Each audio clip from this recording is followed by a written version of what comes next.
So today's discussion is something I wanted to talk about for a while, is tier lists and everything about tier lists, how they work, our thoughts on it, and the madness behind it, because it's kind of like a meme now, Amir. Now people are like, oh, why you put so many characters in S tier and God tier? Tier lists have lost all meaning. They're supposed to take years to create. No one even knows how they work. And we got a lot of new players getting into fighting games, kind of getting confused on what it is, because people treat it as like gospel, like it determines who's going to win the match right away. You know what I mean? Yeah, and I've even heard tier list deniers saying that there's no such thing as a tier list. It's impossible to put characters in tiers, but there's a very compelling argument for that we can explore later. Yeah. Okay, well, I guess let's just explain what a tier list was supposed to mean, like the actual factual tier list. So back in the day, guys, we had games that didn't get patches every year. We were stuck with the same game for many, many years, and a meta was very established. And tier lists are based on matchups. So eventually we knew there's a lot of players that have mastered every character, and you take their matchups and you combine together, and whoever has the most favorable matchups would be considered truly top tier. And the characters with the least favorable matchups would be somewhere at the bottom.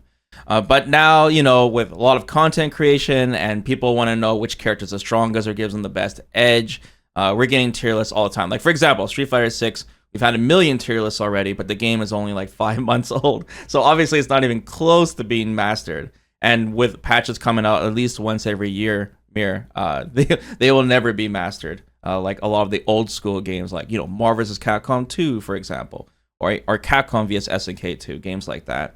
Old school games. Well, maybe after the lifespan of the game is expired, I guess, then you can really start thinking about the definitive tier list, assuming that people still keep playing these games, right? Yeah, because that's the thing. Maybe Street Fighter 5, maybe we will have a definitive tier list in 3 years' time or so. Mm-hmm. So, and Street Fighter 6, who knows? To start things off, Mir, like, who do you think the tier list is actually for? Like, do you think casual players can benefit knowing the tier list at all, or is it only for like pros, for example? It's difficult to say because there's a lot of information in a tier list if it is well made. Mostly you are referring to the highest level of play, and as such you can say that it could be only for professional players and everyone that's playing, again, at the highest level of play. Yeah. But there's some truth in there that especially if it is not just the list, but you have kind of like a description of what the list means by whoever has made it. That can help even someone more in a more casual level understand why certain characters are placed in certain spots, right? As we were saying, because it's a matter of matchup, it kind of like puts in perspective how someone that might be low on the tier list is there because they have a lot of unfavorable matchups in the current meta. Mm-hmm. And, you know, like that could explain some of their experiences. It's like, oh, why is it that I struggle against so many characters? Right. So it's a bit of both, but I would argue that it's mostly for, as we were saying, the highest level of play. So professional players would benefit from knowing the relative position of each character more than, you know, the casual. Yeah, like if there's 2 players, you know, playing in bronze rank, for example, you know, the tier list is not really gonna matter. What's gonna happen is there's this hidden, unspoken tier list mirror where there's characters that are just really easy to play or very powerful right away, like characters like I don't know, Honda or Marisa, for example, with very multi-purpose moves, and like that is more important than the actual tier list when you're starting off Street Fighter, for example. You know what I mean? Because the tier list is not putting into account the character's difficulty. It's simply just the character being played at the highest level. So, for example, you know, Street Fighter 5 with like Menat, it's just based off if Menat was mastered, right? Or Chun-Li is mastered. It would be putting that into account. So it's kind of tricky because we look at characters that are supposed to be low tier, but everyone's like, for example, you look at Jamie, he's supposed to be low tier, but then you're like, man, this guy is sweeping me 1 million times, he's drive rushing heavy punching me, you know what I mean? These dive kicks, it's like, man, this character's supposed to be low tier, how do I lose, you know? But it's simply the highest level of play. And even right now, Mir, I think you can agree with me that it's like the game is not fully mastered. You know, it's only 5 months. No, absolutely. We don't know. But even then, with the high tier and low tier discussion that you just brought up, Yeah. Because again, the tier list is made of matchups. These matchups in many of the more modern games, which are more balanced games, they're usually not very um, lopsided, right? Like they're fairly balanced against themselves. So like even if you have a matchup against a top tier against a low tier, should be maybe let's say a 6-4. Mm-hmm. That means you're expected to win as the top tier 60% of the time on average. So it's completely reasonable for you to lose to a low tier. Maybe you got, uh, maybe you got outplayed, right? But maybe simply the options that they chose were more accurate, or not accurate, but like they had a better grasp of how the matchup is supposed to go, right? And Yeah. that's another reason why your high tier character might not have beaten a low tier character. Yeah. So Yeah. of course, there's always a lot to everything. It's very difficult to uh, try and simplify it to its most basic form because there's just so many variables, and especially the human factor is the one that, of course, causes the most issues because that is very difficult to put on a tier list. Yeah, for sure, dude. Like, it's funny you brought math into this too, man. You're like 60% chance, right? But what are we basing this math off of? It's not like we have a machine that's like, this is the matchups for characters. You know what I mean? Like, we don't. It's something that's simply just based off of opinions and experiences from players. You know, like, Yeah. You know. Yeah, no, I was just gonna say you could make a tier list that is based off statistics, right? Oh, like You tournament could go results. on, yeah, for example, or online results, right? And you'll notice how um, tier lists that are based around that might look very different because online is a completely different environment than an offline tournament, and the Yeah. caliber of players play is very different. Even if you try to kind of like choose only the highest, say, MR in Street Fighter 6, Mm-hmm. it is still very different, right? Like there's a lot that goes into a tournament setting, including player matchups, right? And people that specifically study other players to understand how they play. So it's not just the characters anymore, right? Yeah, It's also how that's the true. players played. So maybe maybe you have a tier list that says this character is better than this other character, but in a tournament scenario you have a player that is just a level above everyone else playing that character that is supposedly lower tier and just beats everyone, right? And Right. that's Right. very difficult to take into account. At that point, you'd have to make a player tier list. Who's actually Player better as a tier player? list. Damn, dude. Oh, you're giving content creators some ideas, man. Maybe that's our next video, Amir. This player tier list. Yeah. I'm sure I know what you put Daigo. Wait, what is that supposed to? Don't bring Daigo into this already. I'm just saying that I have an idea. You sound like the chat now. Okay, look, man. All right, I better change the subject immediately. Look, we have a lot of those pictures that show like graphs and statistics and stuff on like who are the top ranked characters in each rank and who are the top MR players, but and tournament results. But you got to remember that like the tier list does influence players, pros and casuals alike, and there's also characters that are simply more popular or easier to use. So pros, like for example, we know Blanca is strong, but not every pro player is gonna want to play some Blanca. You know, he's a very unorthodox character. Pros like to favor Shotos, for example, because it's very standard Street Fighter character, and the time put in, right, is a factor. So because of that popularity, it's going to kind of mess up the statistics of playing online and playing in tournaments. That being said, though, I have looked at some of the statistics on the tournament results, and it is quite close to like what the majority of tier lists look like. Yeah, I mean, the biggest difficulty when it comes to making these statistics-based tier lists is having a big enough pool of data, right? And of course, because of how tournaments behave, and the relatively small pool of people that actually go to these tournaments, pro players and such, there's going to be a lot of characters that are not very well represented at all, and it's difficult to place them anywhere accurately using these sort of tier lists, because like you said, maybe there's 60 Kens and 50 JPs, but there's like there is half actually an 60 Aki. Kens and 50 JPs. Yeah, I was gonna say there's like half an Aki and like one Rashid, so it's like how do you place those? because then maybe they get into the hands of someone that is very competent at the game and they do surprisingly well, right? Hmm.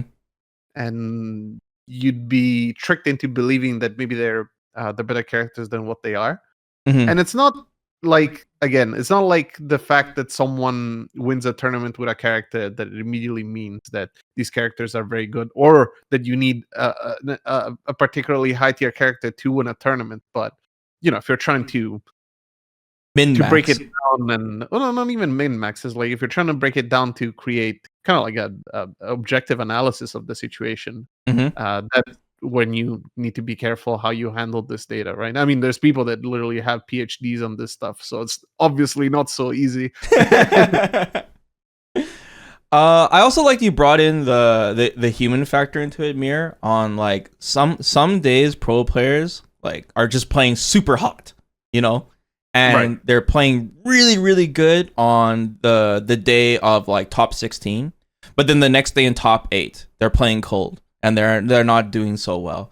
You know, Mhm. there's always that factor that comes into place, and it kind of makes me sad sometimes because with the recent win of Gachi-kun, right?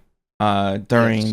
the Singapore Major, I think that was one of the biggest wins of the year because Gachi-kun used a character that no one really saw the potential with, and he used it solely because that was his favorite character in Street Fighter V, right? He was a world champion, Right. and he put in the work, and he won with Rashid on one of the most stacked majors of the year. And I think that's an amazing thing. I really think it cannot be overstated what he accomplished that day. But when I see people talk about that results, I see people say, instead of saying Gachi-kun won the Singapore Major, people say Rashid won the Singapore Major. You know what I'm Right. saying? I And that goes back to that argument I was making before. It's very possible that Gachikun, especially in that tournament, was just performing better than everyone else to the point where you could overcome the difference between like different tiered characters, right? Maybe Rashid is not a top tier character, is a mid tier character, but because Gachikun was just so competent and on point during that tournament, he could win. And as such, it's like a lot of player skill that went into that, right? Like he was able to beat his opponents through his own effort and not just because he picked a character that was broken, right? Or not broken, but like yeah, top tier. Yeah, top tier. And it's just, I don't know, just like I said, that kind of like language of just always tying the character. You know, we have Chris Wong, like his neutral is phenomenal with Luke, but everyone's like, oh, Luke wins. Or Valmaster's neutral, the way he plays Chun-Li is very different than like say Moke. Hmm. Valmaster plays a strong neutral as well. And once again, Chun-Li wins. And I just think it's really important to just not forget that, this game is not even close to being mastered. And if we just tie the name of the character behind the player, we kind of just, I don't know, it just feels a little hollow, I guess. I don't know what word I'm trying to say, but Right. I, No, I I think just I don't like it understand. when people It's say it. you cannot decouple player merit from uh, any result, right? It's the if that were the case, you could play blindfolded and the character would play itself, Yeah. and like regardless of regardless of who's playing, you'd expect the same result. But obviously, that's not the case, right? Some Yeah. rando that is, I don't know, say diamond ranked in ranked goes to a tournament with Ken isn't immediately going to win if there's gonna be other players that are more competent than he is, Right. and they're playing worse characters. It's like that player skill is really important, especially in a game like Street Fighter 6 and fighting games in general, where uh, mistakes and or in general poor choices, not necessarily because you screwed up, I guess. Hmm. They can swing around in your favor very, very easily, right? Like if you make the wrong choice when the opponent has full resources in a game like Street Fighter 6, you're bound to lose like 70% of your health. Yes. So even making like a simple decision can swing the match in your favor, and that's the skill of the player, right? Like understanding the risk reward for every situation. And of course, even good players sometimes just guess wrong. I mean, it's natural that it is that way, and it's Hmm. only based on the situation that you get different results. And of course, the good players are also able to capitalize on these decisions, which is Hmm. why the tier list, ideal tier list, right? Like how it should be if played to the maximum top level, should be closest to tournament results, right? Because assuming that the level of competition is very high, because it's and like this is field going to tested, Yeah, right, assuming exactly. it's a stacked tournament. You cannot have an idea of how the game should be played at the top level, and the top players get the closest to that kind of like ideal play style. And of And course, then as you go lower and lower in skill, you get further and further away from it. and that's technically what we're trying to do, like with Capcom Cup at the end, is trying to have the best players from everywhere, and then seeing what the results would be if everyone was trying to chase that million. Mm-hmm. Yeah, absolutely. I mean, yeah, the level of competition is absolutely fierce. But Yeah. we can expect that the lists that we might be making, tier lists that we might be making of season 1 Street Fighter 6, might end up being very different than the actual results if we really haven't figured out this game, right? Like the question then becomes, how close are we to have an understanding of the mechanics of the game? Right? Yeah. Maybe we can look back in 5 years and say, "Oh, we really didn't understand this mechanic. Some characters might have been That's much like every stronger fighting than game, dude. Oh yeah, absolutely. It's like I mean, every and fighting game. there's a lot of revisionism too. There's this character's been slept on sort of option select, where there's often kind of like some selection bias on what you want to look at. Well, okay, like look, if we truly wanted to make a real tier list, like we wanted the world cooperates together to find the actual tier list for Street Fighter 6, current tier list, I have to say, because the meta always changes. But Right. then we need to figure out who is the best player per character in the entire roster. So collectively, we have to form, a Knights of the Round Table of every single best player with character. Then they need to submit their matchups. And then we have to combine them together to formulate, what the actual characters with the most favorable matchups are in Street Fighter 6 to truly find the real tier list. But the thing is like, I hear a lot of people, like, when a lot of comments were like, "Oh, what does this content creator know? He's just a scrub. How does he know that tier list? He's not a pro, right?" But at the same time, pros too, "Oh man, this Ken player is downplaying so hard. He's saying Ken's not even top 4, right?" So it's funny because no matter whose opinion you ask, whether it's the best player in the world, right, or my brother upstairs, there's gonna be some bias and opinions based on their own experience playing the game, and it matters on how they play the game as well. So right. Like I said, everyone's opinion matters, is what I'm saying. Everyone's opinion matters. And it's not just, what I mean, there's gonna be bias even for pros and even for developers. We heard with Nakayama was talking about how they thought Alex was the best character in Street Fighter 5 at the end. Yeah. That's pretty crazy to think about it. It is crazy. Well, they have, like I said, they say they play hundreds of matches a day testing Street Fighter, right? And using that to figure out their balance patch. They obviously look at the data of the tournaments and all that, right? Right. And there's obviously influence, and they're taking a look at Street Fighter 6 right now because we see how Aki is designed, right? And we see there was even some balance changes even after the beta test for Street Fighter 6. So everyone, like I said, everyone has their opinion. You kind of just have to, I don't know, take a swing, take a chance. Right. Everyone's opinion is also a product of their experience and their personal local meta, if you will, right? Because even if you are a world-class player that goes to tournaments and plays with a lot of professional players that are just as good as you are, or maybe even better, you're still sampling against those people, right? And it might not be necessarily the truth, as we were saying before. Maybe you are kind of like looking at the player matchup because that's your experience, and you're kind of like projecting it onto the character, right? Like, let's just say, I don't know. I know some good examples. Adult Sim player. Yeah, I was gonna say Adult Sim player plays against this just godlike Zangief that beats him every time. Yeah. And maybe in his mind it's like, okay, well, the matchup, I can see why on paper it would be in my favor. but I see that this player also has a lot of great answers. So maybe maybe it's even Zengi favor in their opinion, right? Mm-hmm. But of course, in another meta where maybe there's no such super strong Zengi player, they might not think the same. They might just think that it gets bopped really hard by the Olsen, right? And Mm-hmm. that's basically kind of like the issue. And it goes back to that sample size we were talking about. If fighting games, if everyone were playing fighting games, which I cannot even imagine how that would work, but if everyone were playing fighting games like Fortnite, maybe we would get like a little bit Dude, more data to sample. Dude, even Street Fighter 6 right now, even for how like it's so popular, right? So much more popular than Street Fighter 5 was at the beginning. Like we are learning this game so quickly, dude. It's so huge in Japan as well. So even it's amazing. Like I'm seeing how fast people are learning and the change, especially watching the recent tournaments. If we had more majors, it'd be even crazier, you know.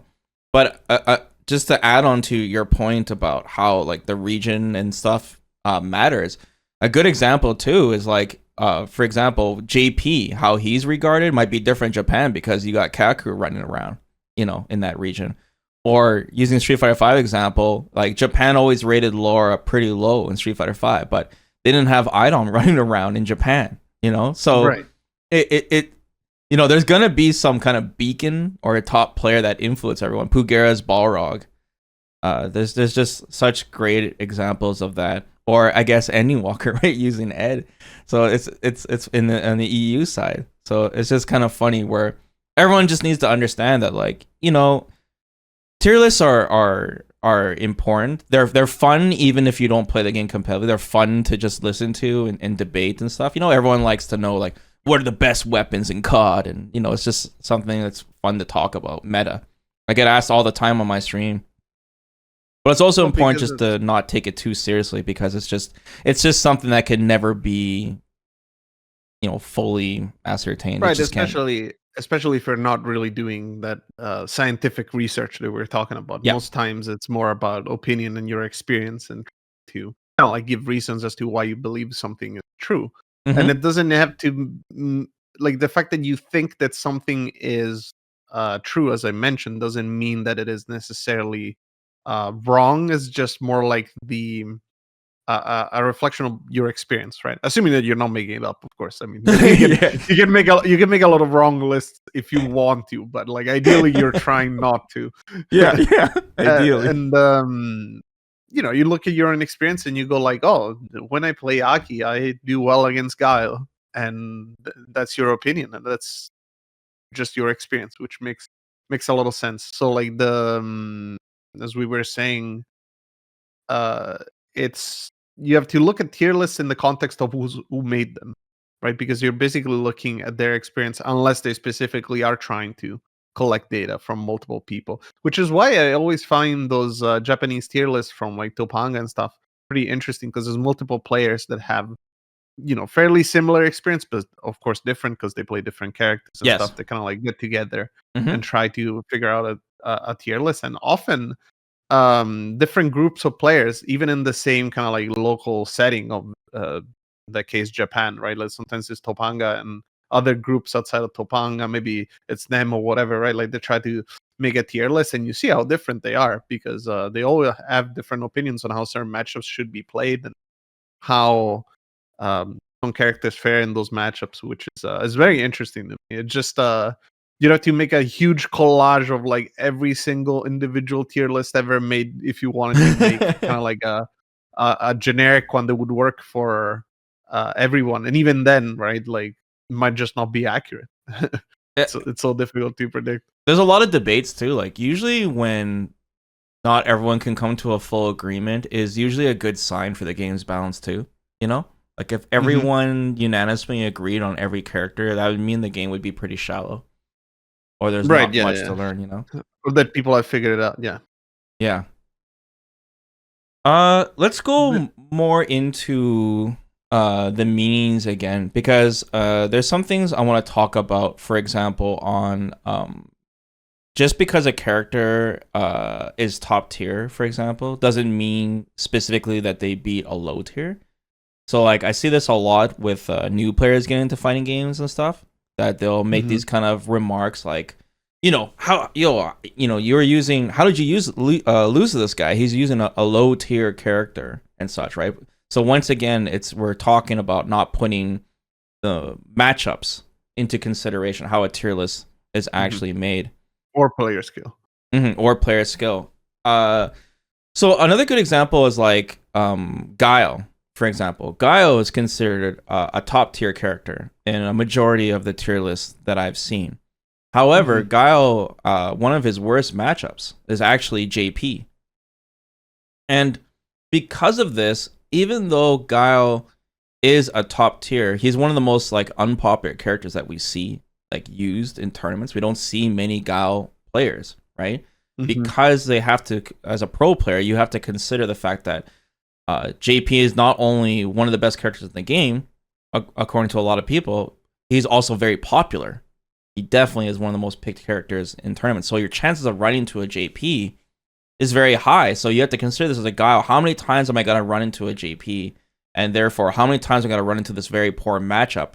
It will really lessen my chance of winning a giant major tournament. You know what I'm saying?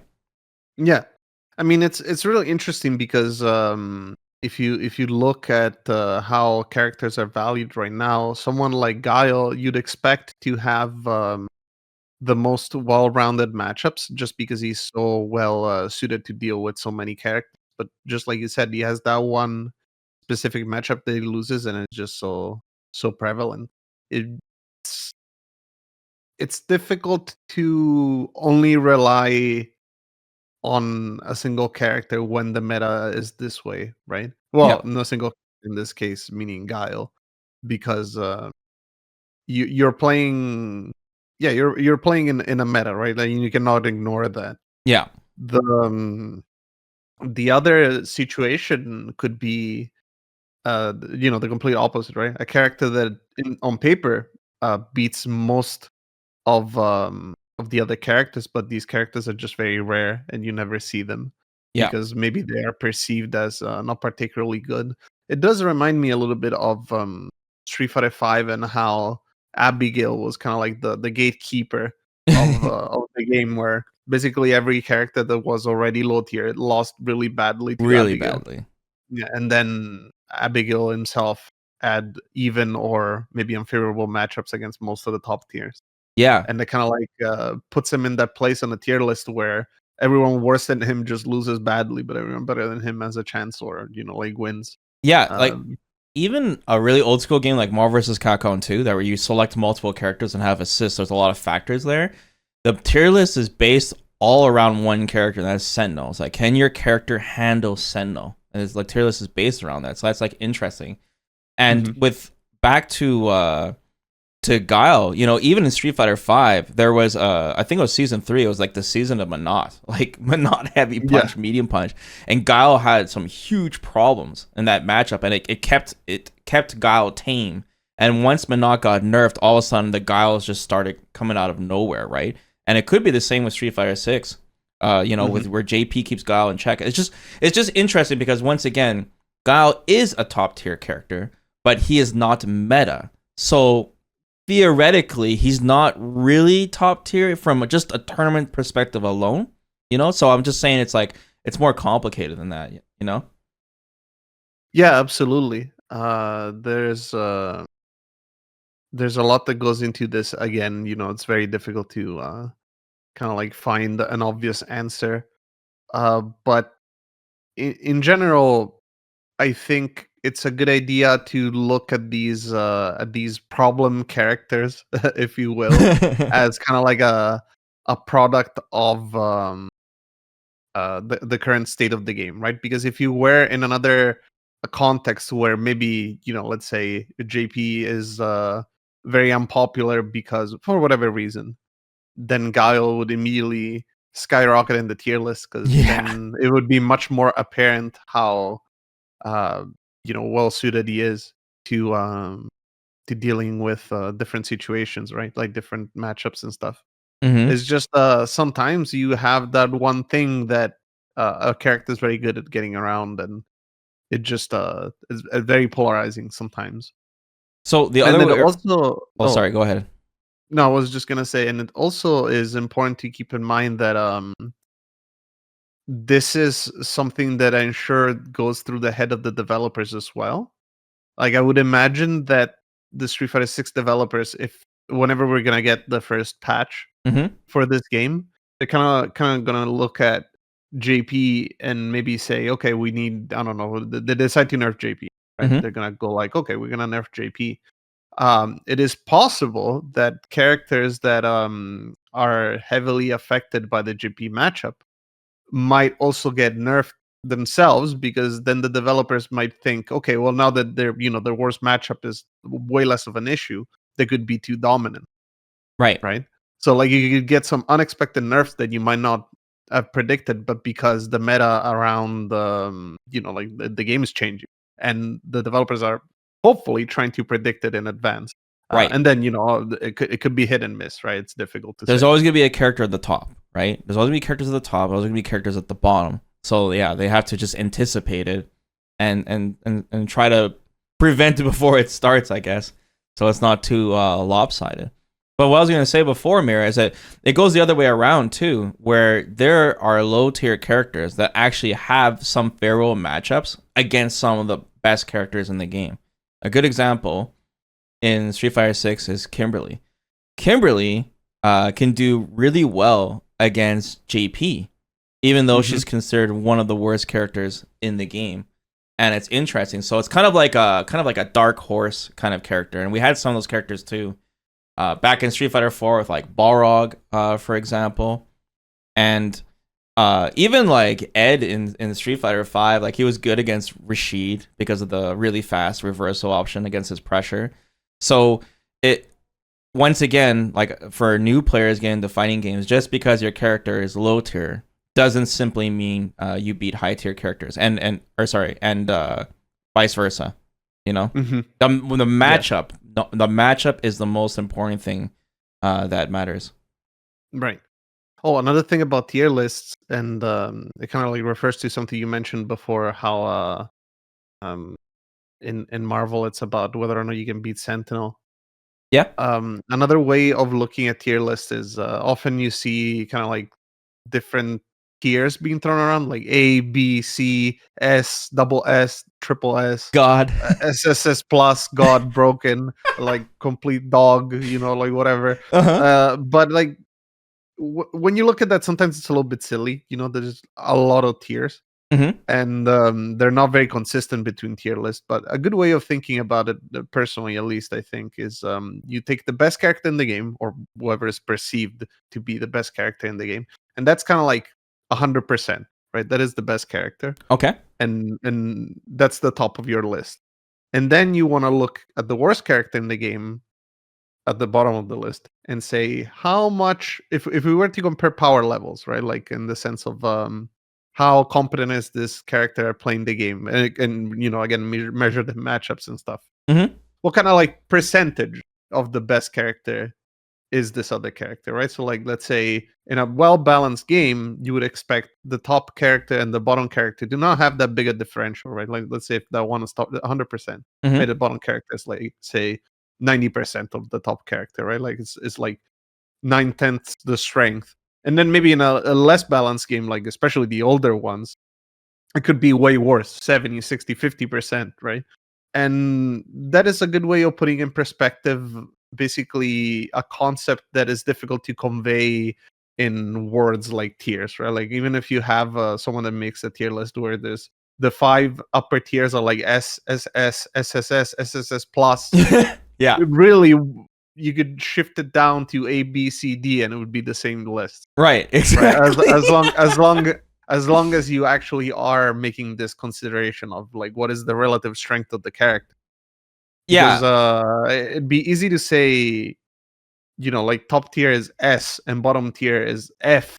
You're like, oh, the difference is so huge, right? That Right. there's just so many tiers in between. But Means you can't it win with doesn't these characters at all, right? It's impossible. right. It doesn't necessarily have to be that way, because it depends on how granular it is. Like maybe Right. every tier That's true. represents just a very small percentage.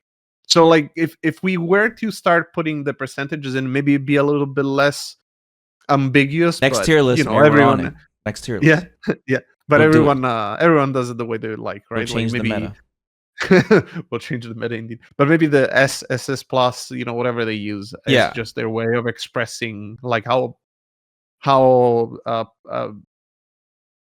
many tools maybe they think these characters have, right? I mean, we're not Because going off matchups anyways with tier lists. Like no one is. Like everyone's just going based off of feel. So yeah, it yeah. doesn't So really like matter anyways. maybe in a game like Street Fighter Five, someone would have said, "Oh, this character is A tier," Yeah. and they already were thinking it's the best character. But because the game is like a more simplistic game, maybe it doesn't have as many tools in general. Like characters don't have as many tools. They do not perceive the character as like overpowered, even though he's the best character in the game, right? Like Mm-hmm. it's still like perceived a certain way. And then you have a game like Street Fighter Six where you have so many mechanics and stuff, and you take the best character. And it's like, oh, clearly, if we were to have them like fight in Mugen or something, this character would be so much better. So it's like SSS plus, right? Yeah. That's probably what's going on in a lot of people's heads when they make these lists.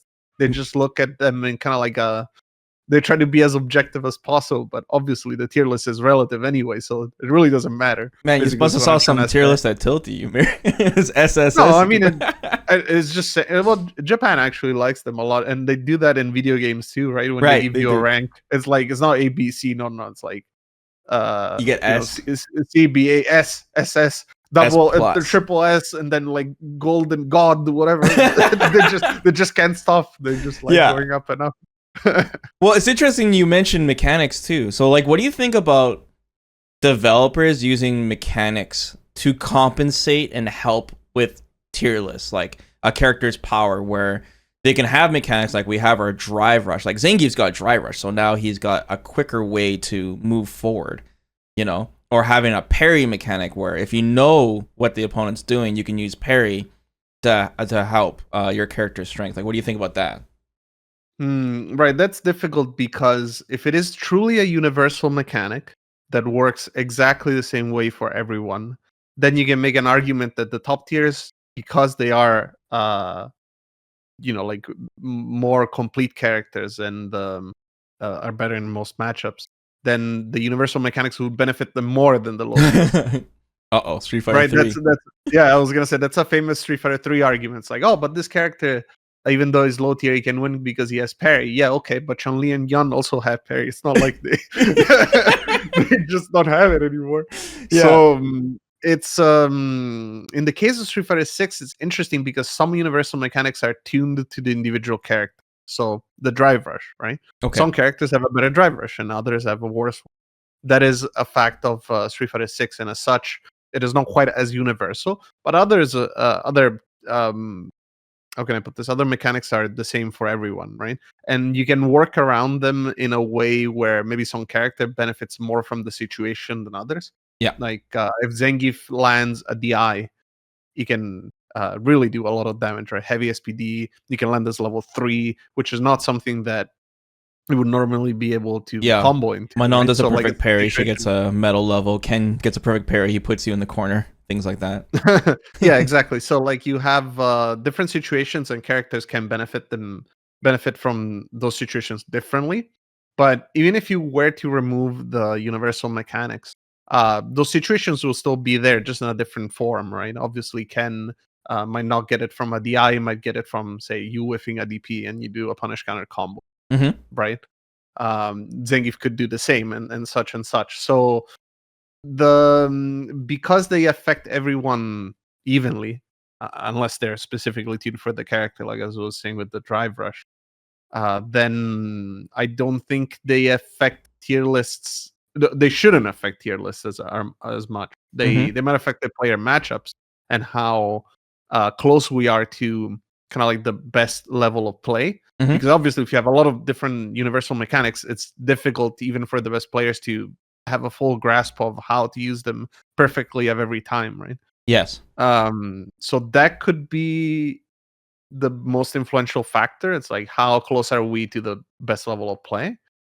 But otherwise, different characters should be affected, mostly the same way. And naturally, better characters will use these mechanics better than worse characters. You know what kind of tilts me? A lot of things, but go ahead. It kind of tilts me when people use the matchups as an excuse for losing. Like it's preordained, like, oh, someone's like, yeah, I lost, but it was a 6-4.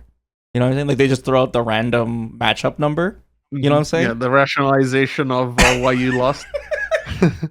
That kind of tilts me, or the other way around. They pop off. They're like, oh, I won. I can't believe you won, and I'm low tier. You know what I mean? The eternal. You always have that person in the arcade that uses a super low tier character, right? And then every time they lose, they're like, oh, I did pretty good for a low tier character. But whenever they win, they're always like, oh man, I'm so good. I'm using low tier. I hate that, dude. I had so many people like that in my arcade days, dude. It tilted me. But it's just funny how like, remember you were talking about the start of this podcast where you're like, yo, like, a 6-4 means just that 60% of the time. Like when we have our tournaments, Mirror, it's best out of 3 all the way up to top 8.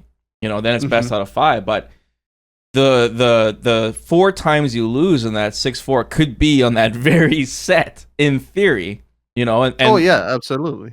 And that's why it's good that that the tournaments are, best out of 3 and then go to best out of 5, but you don't want to go too extreme, because what happens is, this is one of the reasons why I really don't like round robin tournaments, or a format where you're set to play a huge amount of players or long sets.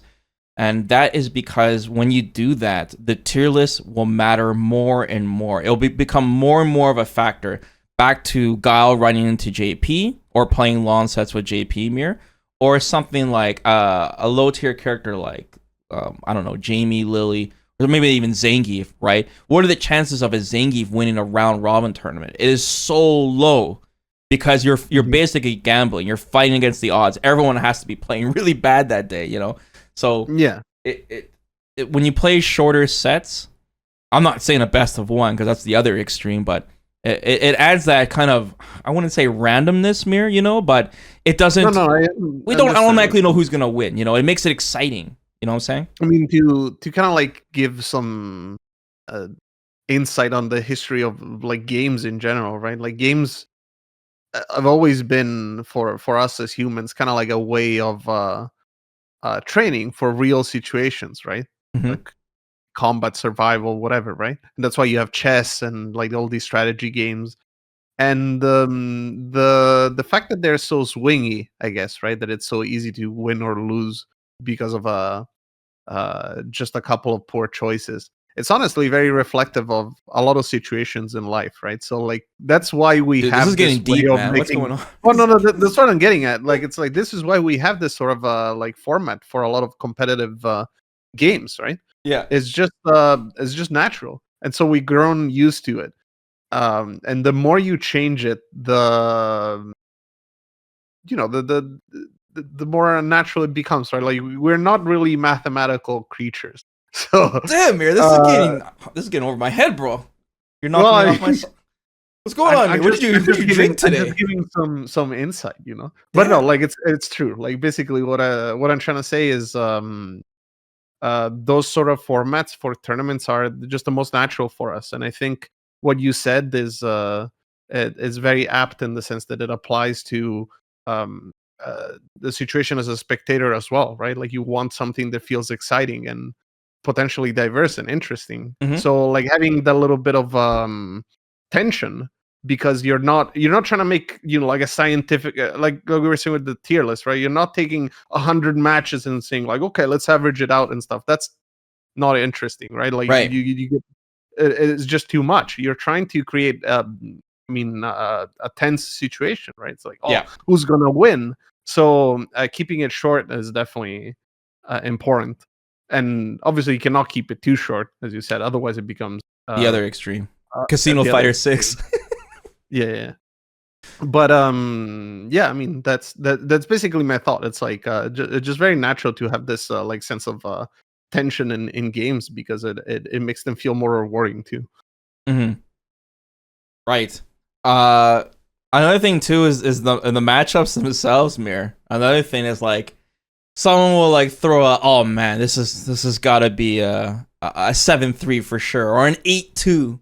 An 8-2 like matchup. I don't think people realize really what an 8-2 or a 7-3 like actually looks like. You know, I always bring up the clip of that Cammy versus Sagat in Street Fighter 2. I will show it during this podcast. So if anyone's listening to this, like look on the screen. I'll show a clip of what an actual like 8-2 actual bad matchup looks like. Okay, 6-4 just means like slightly favor. There's even like 5.5s. You can bring the decimals in there, but look at this Cammy player and truly experience what it is to have a bad matchup and not have any options. Like you said, another famous pick was Soul Street Fighter 2. It's like Honda versus any character without a fireball. Honda wins. Honda versus any character with a fireball. Honda loses. And they're all pretty extreme. Yeah, exactly. But like this is the reason, right? Where there is that kind of so there's a lot of factors between players playing at the highest level or characters playing at the highest level, how hot the pro player is playing that very day, and also the randomness and the matchup, like it. Another way to look at it, Mir, is like if your character has a poorer matchup or a slightly less favorite, it just means you have to take a little bit more risk than you normally would, because if you play completely textbook how it goes, then you will inevitably lose the 6-4 4 times or whatever. But if you take that extra risk, I'm basically just saying that, like, once again, don't like use these numbers as an excuse or gospel to like, it's not fate, it's not preordained what's going to happen. If a match is truly 6-4 and we have a first to 10, it shouldn't always be exactly a 6-4, like 6 wins, 4 losses, because there's so many other factors you got to put into account. I mean, and not everyone, like, players are not machines, right? So there's always the human error, except for Kaku, in consideration. Yeah, there's always that to keep into consideration. Sometimes even machines might make the wrong choices, right? Like, imagine two AIs fighting in Street Fighter, right? Like, maybe one throws a fireball because it decided that it was the right range to throw a fireball, and the other AI jumps. There's nothing that the first AI can do, right? Mm-hmm. The only solution in that situation is like to never do anything and just play reactively, which is something that humans cannot do, right? The games are specifically built in a way where you cannot just react to everything. Yeah. Otherwise they're bad games, like, say, Dark Souls PvP or something. Yeah, exactly. That's a really good point. Like, you're still restricted to what the character is capable of. It's not like some pro player is going to throw the fireball any faster than you or me, for example, with that character. Right. And most humans are not going to be able to react to certain moves because they're just too fast for us as humans, right? Like, if someone presses crouching medium punch, you're not going to see the 7 frame startup or whatever and block in time, right? It's 6 frames if it's Luke. Yeah, well, it depends on the character. Yeah, true. But you know what I mean, right? Yeah, I know what you mean. Yeah, I had this discussion with a friend back in the Street Fighter 4 days where he was like, "Oh, I can see the startup of throws." What? And I was telling him, "Are you sure that you're seeing the startup?" You already knew the answer, but you had to ask. Yeah, and then it's like, yeah, I can react to them every time. Like, oh, okay. So I decided to test them, and I like shimmied them like 20 times. It was pretty sick. Nice. Cool story, bro. That's funny. Yeah. We were talking about this too recently, watching some tournaments and stuff, because a lot of players are like, "Oh man, why does it look like Daigo is playing so defensively with Ken and stuff, and we're seeing Tokido lose to other Kens in the mirror match?" And there's another thing we gotta put into account with these tier lists. And this is important for any player listening to this, whether you're a pro or not, or you're trying to get good, is that to achieve the highest level of play, like with a character or master a character, sometimes your style, your actual play style, is a big factor. So what I mean is, when Daigo plays Ken, he's not really playing Ken, in my opinion. He's playing Ryu still. He tries to play very solid. He tries the zone, and he doesn't abuse the tools that Ken has. and even though Ken is regarded as such a top tier character, he's not getting the results that I feel that he would get I think Daigo will get even better results, even if he played a low tier character like Ryu, or if he played Guile. I think that's more of Daigo's style, for example. And it's kind of funny. Daigo, he actually gets a slow start in a lot of his matches. Like he starts losing and he starts adapting, right? But then when Daigo, he has like 10% health left, Mir, all of a sudden he's like accidentally is forced to play Ken. He like hits the NOS. He starts dry rushing, goes full Unga, and then he wins with Ken. I don't even think Daigo even realizes it, that he tricked himself into playing actual Ken. And that's when he's the most successful. It's really funny. We were talking about it earlier with Gachikun, right? Like Gachikun was playing Manon before Rashid came out. Yeah. And it's possible that Manon just wasn't clicking with him, right? Yes. On top of the fact that a lot of people don't think that Manon's particularly good, which probably also affects the situation. Yeah. But then Rashid comes out and it's like, played Rashid the entirety of Street Fighter 5.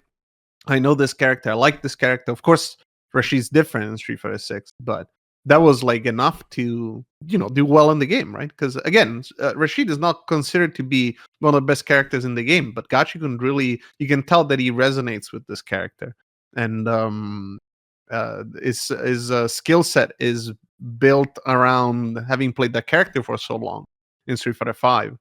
So you can see how playing the correct character for you can give you, such a boost in performance, I guess. Right, exactly. There are some players that are like definitely just tied to the character. They're waiting for their mains, and even though they're all using top tier, like Daigo, Tokido, even Bonchan, they're all great examples. Daigo, like I said, his playstyle is more catered towards methodical zoning style, right, defensive style.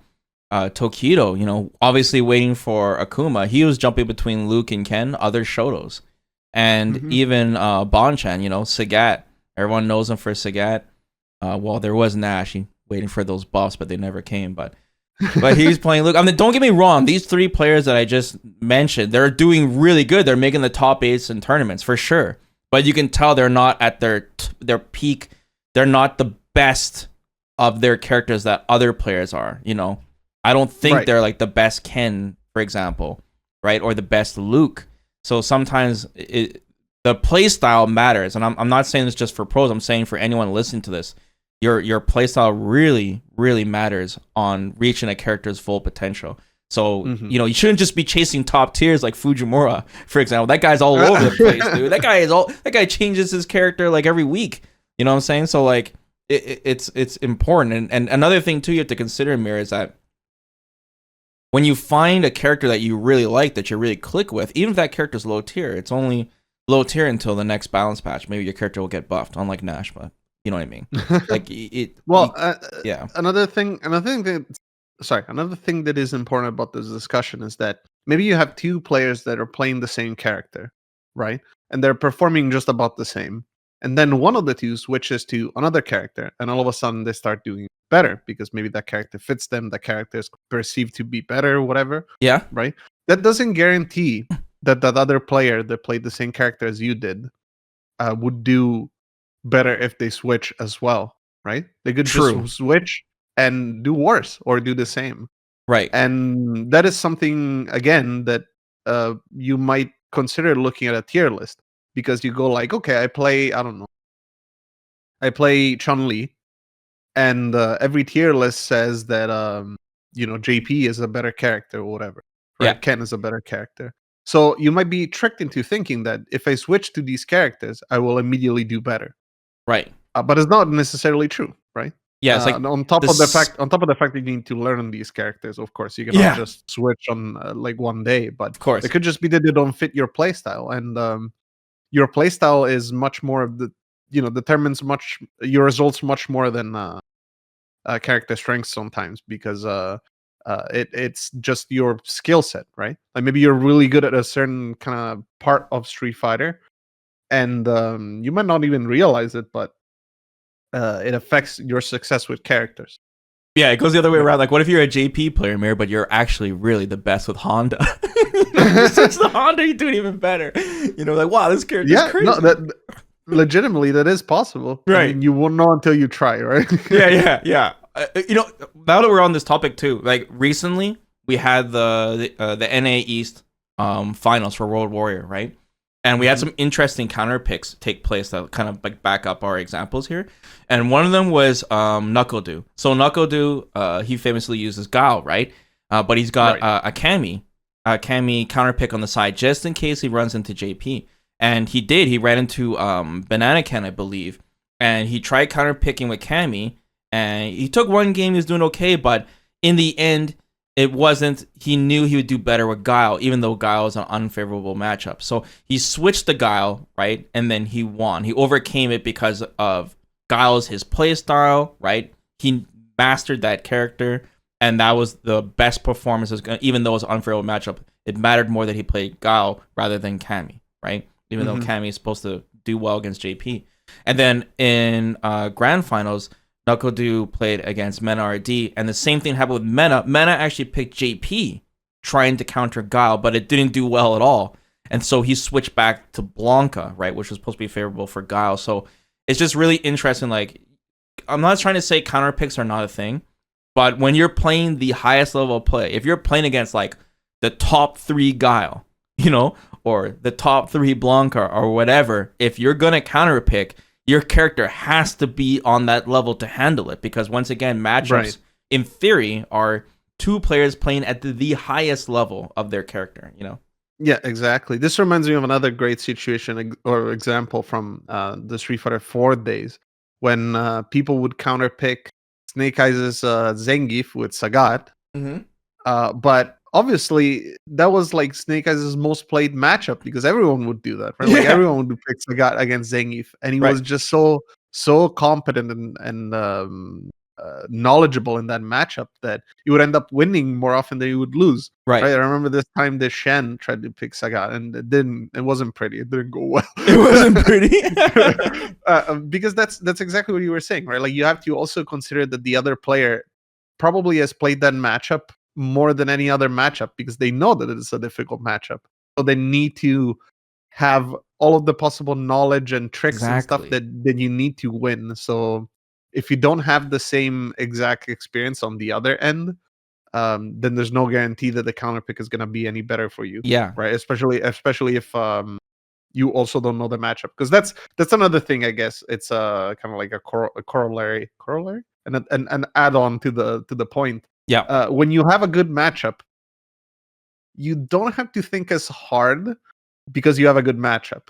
So like, you might not actually understand why you're winning sometimes if you don't actually pay attention. Yeah. Right. And a good player obviously knows why that is, and especially if they have to play the hard matchup, they will try to play around these strong points and weak points.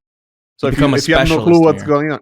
Yeah, no, it's like when I play top lane with Tryndamere, I'm against Teemo. I'm like, don't worry, guys, I'm a specialist. This is very meta. I don't know, like, okay, I'm gonna. Well, another example too was Xian, and he was struggling with Fang, and then Ibuki in season 2 gets the buffs, and then he wins the first major with Ibuki. It's that character switch. I'm gonna bring up Daigo one more time, guys. I promise. I'm not picking on Daigo. Okay, I'm gonna bring it up one more time. Sorry, I have to bring up this example.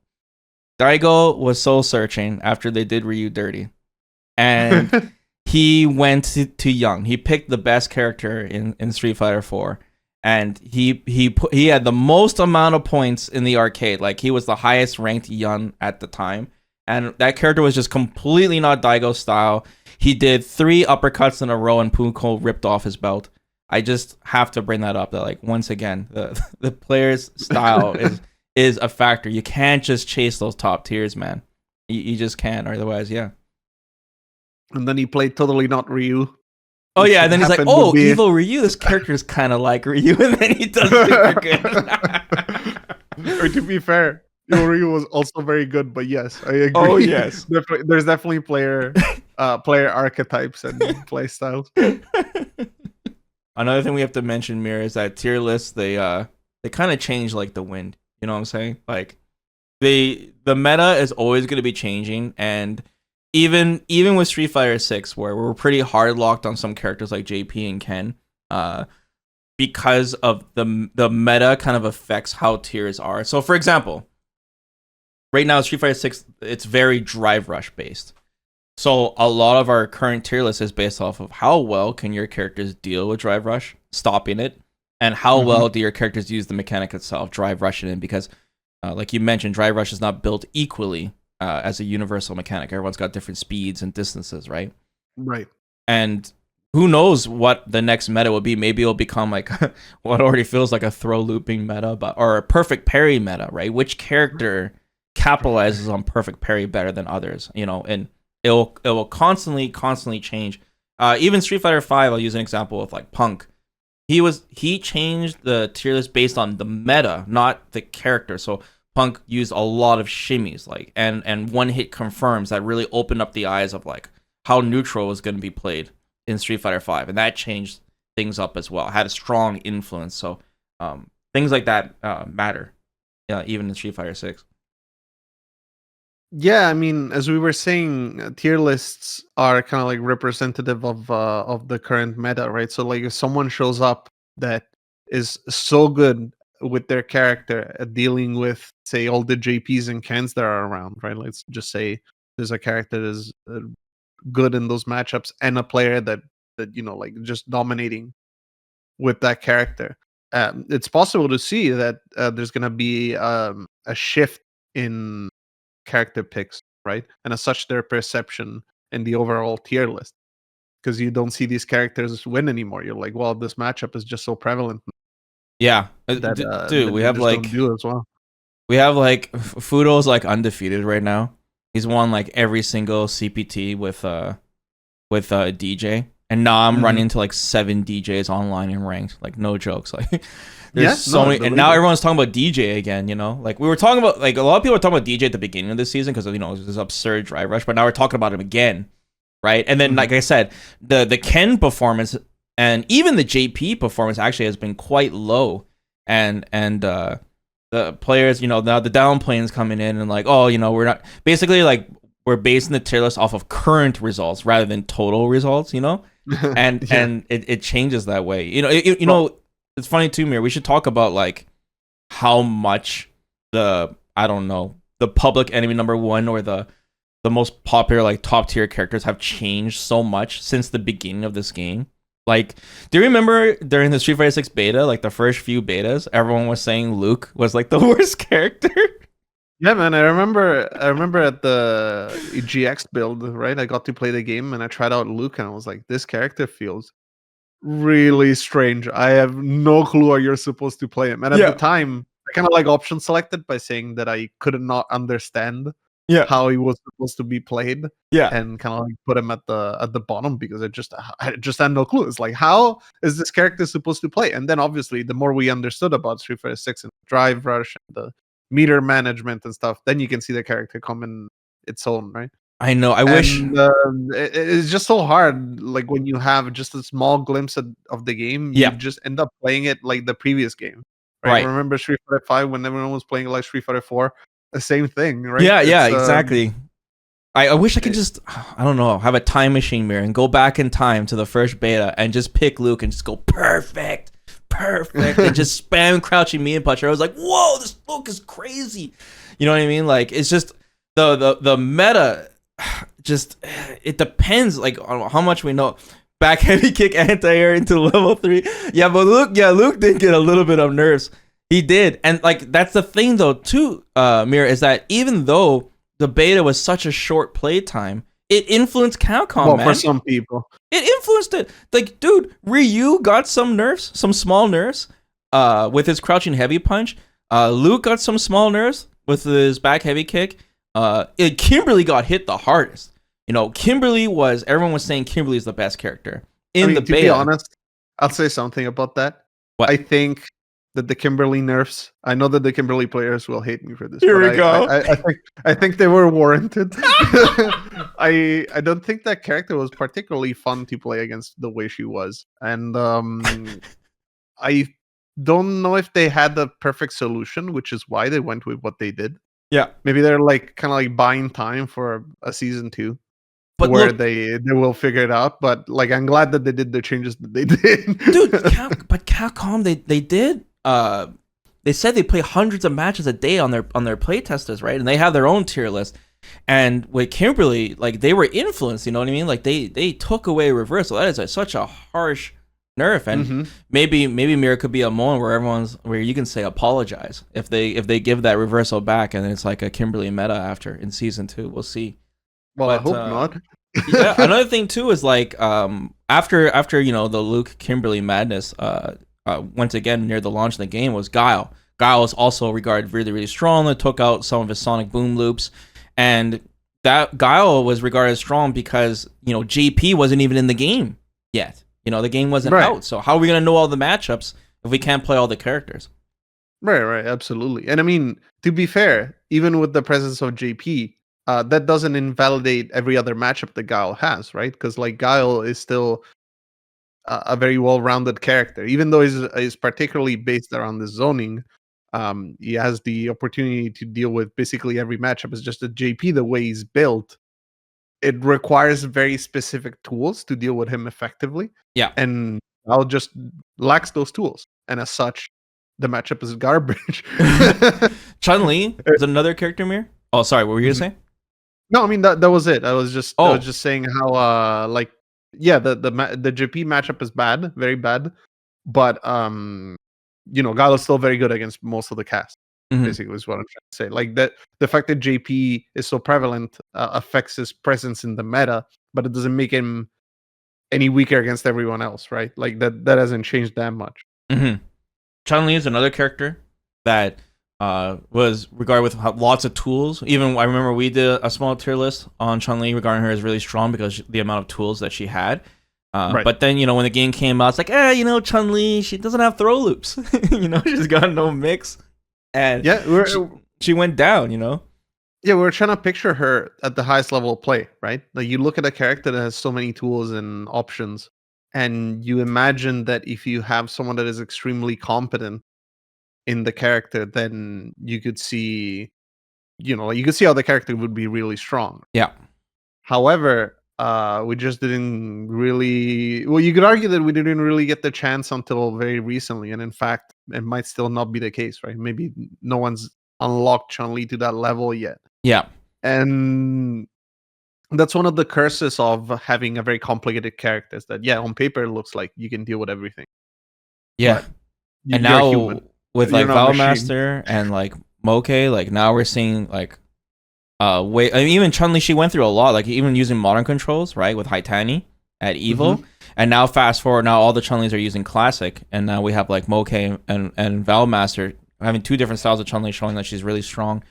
JP is another really easy one. I fell for the downplay at the beginning. JP he doesn't do too good under pressure, but obviously the character's been like he's a really deep character too. He's got a lot of sauce, right? So they found a lot of stuff with his level 2. His conversions are really optimal now. He does mad deeps, that character. And now JP's jumped over the top and showing how powerful he is when you learn perfect parry, especially with like Kakeru, for example. Oh yeah, absolutely. I mean, JP is very similar to Chun-Li in the sense that I know that a lot of JP haters might not like what I'm about to say, but JP is not an easy character. Okay, like, there's actually a lot of execution behind them. However, because his matchups are so polarizing, sometimes he can just do stuff and it works, And if you do get hit, then you explode because look, I need to throw in my hat too, Mir. I gotta need to throw in my hat too. Luke is not an easy character. Try him out yourself. Try him out. Can't just spam. Well, maybe you can spam crouch me and punch, but there's a point where you have to land those knuckles, and it's devastating. I'm telling you, man. Marisa is another really popular pick. Mir, we see her all the time in tournaments. Marisa is like just a really good tournament character. So she went up and down the list now that we're now everything is more stable. Marisa is having a harder time. Like I think she went a little down because we just saw like how crazy her damage was at the beginning. Same thing. The Ken madness has even died down a bit. Now Ken players are reaching out trying to say this character is top 5, not even top 4. Cammy, same way Cammy. We don't have many Cammy players, but seeing Punk do really well with Cammy, getting her close to the end makes people question the meta. Jury players, what the hell's going on with the jury players, Mir? They're dropping like flies. The jury long con. Well, I feel like I feel like the jury curse has finally caught up to her, where most jury players actually never play jury. They're just they're just like looking at her. What the? Okay, well, we'll find out with the costume 3 as well, because the jury army is making a comeback with those onesies. Zangief as well, of course, with Snake Eyes' win, right? Especially against a JP in grand finals, really changed things as well. How we interpret Zangief, because like even though it's a character on paper, it has many flaws and should be getting zoned out quite easily. How possible is it to play against Zangief perfectly? Can you really stop him from jumping in every single time and stopping every DI? You know, and fast forward now, we have DJ with Fudo, where the grand finals was a DJ in one of the most stacked World Warrior tournaments.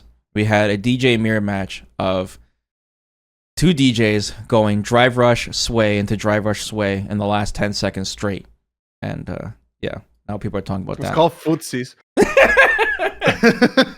I just really want to talk about. I just really want to hammer home the history of how nothing is determined on these tier lists. Not to like really treat it as gospel, because like Street Fighter V, a classic example is when Akuma was released. Remember how everyone thought Akuma sucked in Street Fighter V when he first came out? It's another great example. Sometimes you need a player to unlock a character's potential, like Tokido did with Akuma. You remember that? I do remember that, yes. Yeah. I remember when people were talking about how Akuma was bad, and then they give him 25 health, and all of a sudden, oh my god, this character is amazing because Tokido was doing well with it, not because of any other reason. Fireball, activate V-trigger. There was also Ken, Eita dropping Ken. Ken is suck. Drops him. And then Ken was always pretty damn good, but he was been downplayed to oblivion.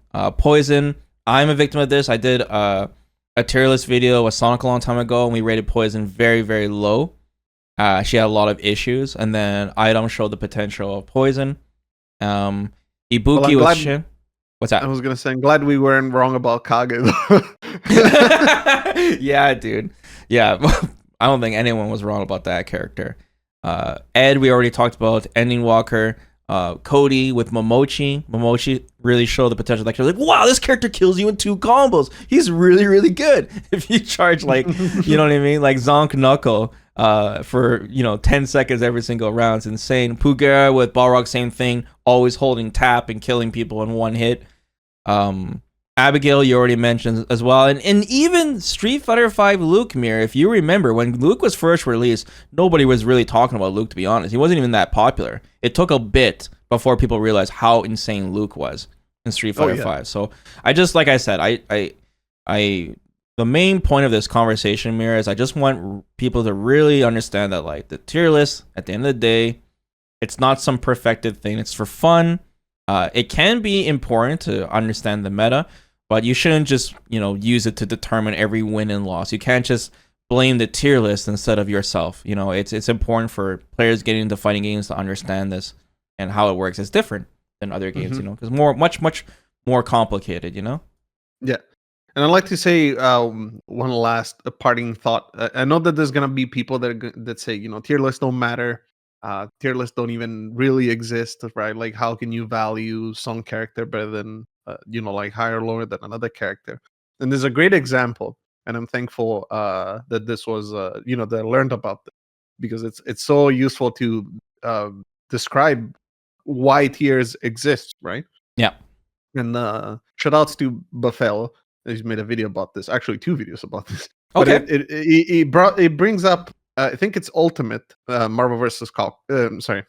Ultimate Mortal Kombat 3. Okay. Where there's 2 characters that are basically the same. They're Scorpion and Human Smoke. And they're exactly the same character, aside from the fact that Human Smoke walks faster and has a combo that launches, like, those oh, I know, the string combos. That's a famous combo. Yeah. Right. Yeah. But they're otherwise exactly the same character, right? And obviously, from this combo that launches, you can get a much bigger combo and does more damage as a result. Yeah. So you have 2 characters that are exactly the same, yet one is just better. And Power at that creep. point, you really cannot. At that point, you really cannot make the argument that tiers don't exist. The Human Smoke is a better character than Scorpion, And obviously, it's not so clear cut in a game like Street Fighter 6 or any other game. Right, DJ is just a better Guile. Sorry, where the I was gonna say where the characters are not, so obviously copy paste. Mm-hmm. But Luke's you can just think a better about it in Ryu. I'm sorry. You can think about it the same way, right? It's like how effective these tools are, and you're basically trying to give a value to everything, and that's where it's difficult. When you have the same exact tools, it's easy because you can kind of like it's like an equation, right? You take out the same terms on both sides, and it becomes very easy to determine. But everything else is based on basically your own judgment on how much you value a tool. But still, you still have the concept of tiers, and they're very useful as a categorization tool. Basically, like these lists that we're making, there's no particular reason to make them aside from giving us a notion of what we perceive the game being, right? Like we think that these characters are better, and the reasoning behind it is important too. Is like, why are these characters better? What is it that we value more as an option, right? As you were mentioning before, the game right now, Street Fighter 6, is a lot about how can you stop drive rush and what's the most effective way of doing it, and the characters that are better at doing it are higher on the tier list. That is one reason as to why you can look at a tier list and say, okay, this character is above this other one, and that's one of the tools that is valued the most, right? So it's just basically what I'm trying to say is that a lot of people might scoff at tier lists, but they're just a really good tool to give you some insight as to why characters are perceived in a certain way, and the opinion of the community on why certain things are strong and certain things are not. That's really good parting words, Mir. I don't know how I can follow that up with. You were really philosophical today, Really, I didn't know it would be such a deep conversation with tier lists. It's not just today. It's every day. I just contained myself. You know what I mean? Well, I'm glad you were here with the guest, Mir. Thanks for sitting down and talking with us about it. Absolutely. Guys, let us know your thoughts, chat, and comments on the YouTube world. Let us know your thoughts on tier lists. And I guess my parting words are, if you have a losing matchup, maybe it's not because of the tier list you lost. Maybe it's because of you. That's pretty much what I have to say. The player tier list. The player tier list. We need to change the tier list meta here. But yeah, okay. We're taking off, Mir. Let's wrap this up. All right. Take care, everyone. We'll talk about more stuff in the future. Bye-bye. Bye-bye. Bye-bye.